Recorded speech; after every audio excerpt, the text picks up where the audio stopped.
Hey guys, what's up? Jared here, Dex and Dice Ramblings of an LGS owner.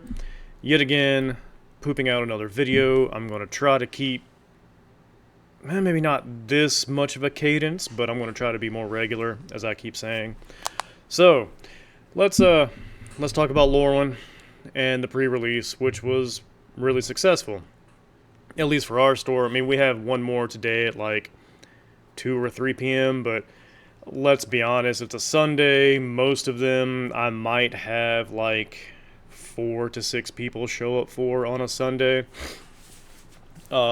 Which I mean, just it is what it is. I'm a small shop, well, small area, so like I can still fire with that many. But anyways, so Friday we had 20 or 22 people, somewhere in that neighborhood. I can't remember. For our pre-release on Friday. It was pretty good, pretty banging. Everyone was hyped about the set.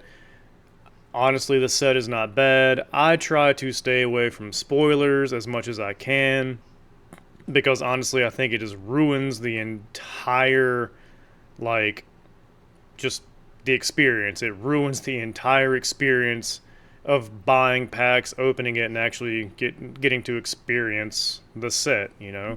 A few spoilers, like way back in the day, like in the 90s, they used to do like a Inquest and Scry used to do like, I don't know, 2 or 3 pages of spoilers, so you got like maybe 12, 15 cards out of the entire set. I wish they'd go back to that. I really do, because having the entire set spoiled before it even comes out, like, yeah, I get it. Like, it lets me know if I want to buy it or not, but I don't know. It seems like you would just want to, like I said, keep saying, experience the set, engage with the product more than just, well, I only want 4 singles out of this set, so that's all I care about. Fuck this set. anyways, I digress. Like I said, like 20, 22 people all in all, give or take, for the pre-release. It went really well. Again, people are hyped for this set because it's the first in-universe set. Should have came out when Spider-Man came out, but we'll let that one go just because it's just too late, it's done. The main backlash, though, that I'm hearing is that, Wizards no longer has the stamped cards in the pre-release kit, which is essentially the whole reason for you to do a pre-release is so you get the stamped card. I don't know what the hell they're thinking about getting rid of the stamped cards. It's not like... Pretty sure it doesn't save them that much money. And even if it did save them money, it's not like we would see it on our end, either my end or your end or distro end or anything like that. It's not like boxes are going to fall to like $1 cheaper per purchase. Squeaky ass chair this time.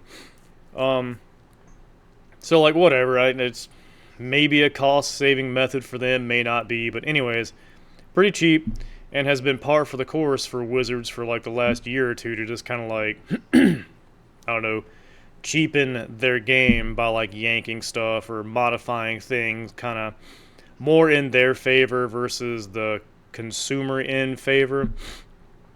Which again, they're a business, I get it. They got to do what they got to do to make money, the shareholders, blah, blah, blah, blah, blah. I'm not completely retarded. I understand this. Let's just move on. They need to figure out something else to make a pre-release worth coming to again, because the stamp card was kind of it. They usually will hold a premium. It just really kind of depends on what cards you get, but at the same time, it's kind of one of those like cool things to put in your binder if you just like collecting the pre-releases you've been to. Like, oh yeah, I remember this one. I think they've done a huge, they as in Wizards, has done a huge disservice to the player base by removing the stamp. Because at this point, like, you get a regular foil rare from the set in the little plastic. if I remember, I don't even think they have like promo written on the bottom or anything. There's no discernible difference between the normal thing you get in a play booster versus what you get in a pre-release kit. So pretty lame. Pretty lame. I think that's going to hurt pre-releases going forwards because, again, it's kind of the whole reason for getting a pre-release kit is the stamp. No one really gives a shit about the spin down. They're cool sometimes, but no one really gives a shit about the spin down. And you just get 6 normal packs. Woohoo. You know? If pre-releases just devolve into essentially a draft experience, I don't foresee people clamoring to come to pre-releases anymore. I don't. And that sucks because pre-releases are an excellent way to, I'm going to use the word again, engage with the product, fairly early.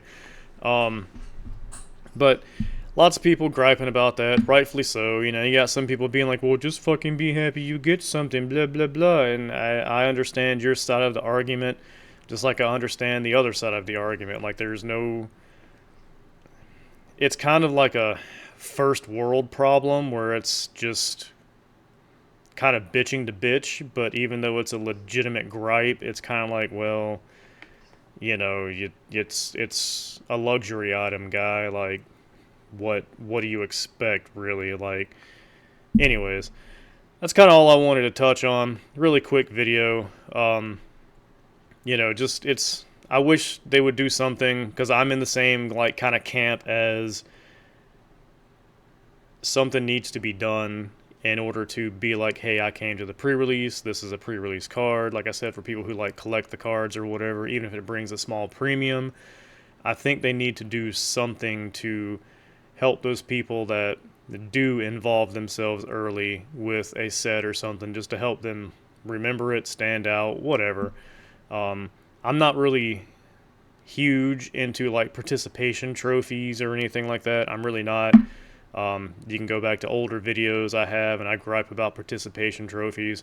It's one of my main gripes about just the TCG world in general now, is just participation trophies. I spent, $10 for fucking entry. I want $25 of free shit for coming here. It's like, no, that's not how that works. Anywho, yeah. What do you think? Like, did you feel a little disheartened during your pre-release when you opened up the pack and, like, saw there wasn't a stamp? Or did you happen to know ahead of time because you read the Wizards thing on their website or whatever, where it said that the pre-release packs no longer have the stamp, and you were just like, well, fuck it, I'm going to play anyways because I just enjoy the experience?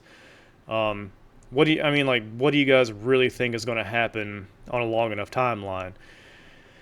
Personally, I think Wizards is going to get so much like flack for this that they're going to revert back to a stamped card or some kind of different way for you to know that it was part of the pre-release, like maybe an alternate art, some kind of different foiling, something that you can only get in the pre-release. They're going to have to do something, I believe, to kind of make it worth coming to a pre-release, man. Like, because like I said, otherwise you're basically just getting a draft experience, and that's it.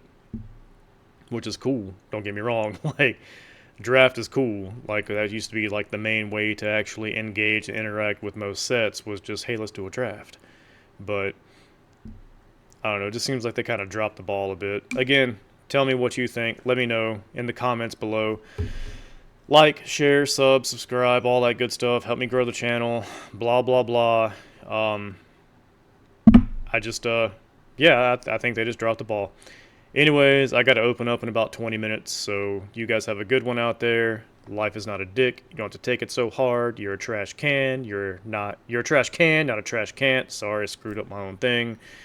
Anyways, you guys have a good one out there. Be safe. I'll talk at you later. And as always, if you want me to cover something, let me know. There's the get in touch link with me in the comment section there.